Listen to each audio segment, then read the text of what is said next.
Habían pasado muchos años desde que Alicia cruzó por última vez el umbral de aquel extraño país. Era una adulta ahora, con las memorias de su juventud diluidas como un sueño. Sin embargo, a veces, en la quietud de la noche, el susurro de una voz lejana, demasiado familiar, la despertaba. Una noche, el susurro fue más fuerte. «Vuelve». Fue como un eco, un llamado que no podía ignorar. Se levantó de la cama, descalza, y antes de que pudiera detenerse a pensar, se encontró caminando por el jardín de su casa. La luna brillaba con una luz pálida, y el viento susurraba secretos que hacía tiempo había olvidado. Frente a ella, entre los árboles, apareció de repente una madriguera.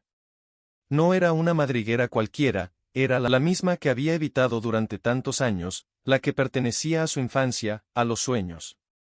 O al menos, eso se había dicho siempre. Sin dudarlo, se dejó caer en la oscuridad. La caída fue larga, interminable, como si el tiempo y el espacio hubieran dejado de existir.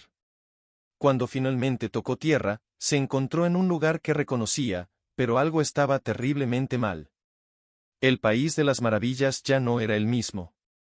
La vegetación, antes vibrante y colorida, estaba marchita, negra como la ceniza. Los caminos se retorcían en direcciones imposibles, y un frío profundo emanaba del suelo. Alicia sintió un escalofrío recorrer su columna mientras avanzaba lentamente, cada paso resonando en el silencio sepulcral. «Hola», llamó, su voz temblando en la vasta oscuridad. No hubo respuesta, solo el eco de sus propias palabras. Mientras caminaba, las sombras parecían moverse a su alrededor, siempre al borde de su visión, pero nunca lo suficientemente claras como para verlas por completo. De repente, escuchó una risa, baja y susurrante, que le heló la sangre. Giró sobre sus talones, buscando el origen del sonido, pero no había nadie. «Alicia», dijo una voz suave, casi cariñosa, pero con un tono de burla en cada sílaba. «¿Quién está ahí?», gritó, pero el silencio volvió a devorarla. Siguió caminando, pero cada paso la hacía sentirse más y más atrapada. El camino que una vez la había llevado a aventuras ahora era un laberinto de sombras y susurros. Finalmente, llegó a un claro en el bosque, donde una mesa larga se extendía ante ella. Pero no era la mesa del té que recordaba. Los platos estaban rotos, las tazas volcadas, y el mantel blanco estaba manchado de un rojo oscuro.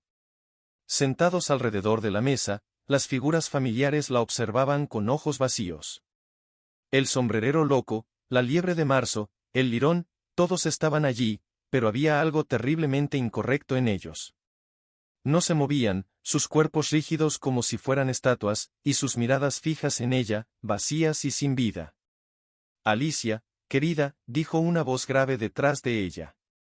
Se giró lentamente, con el corazón latiéndole en la garganta. Ahí, en la penumbra, vio una figura que no esperaba. El gato de Cheshire sonreía, pero su sonrisa ya no era juguetona ni traviesa. Era una sonrisa depredadora, que no alcanzaba sus ojos. «Has vuelto», dijo el gato, su voz resonando en el aire, «pero el país de las maravillas ya no es lo que era, y tú tampoco eres la misma, Alicia». Ella intentó hablar, pero las palabras se le atoraron en la garganta. El gato se desvaneció en las sombras, dejando solo su sonrisa flotando en el aire, mientras susurraba: «El país de las maravillas siempre cobra lo que se le debe». Alicia se quedó sola, rodeada de sombras que se acercaban lentamente, mientras la risa del gato resonaba en la oscuridad. Y entonces lo supo, el país de las maravillas no la había llamado para un juego, la había llamado para su juicio final.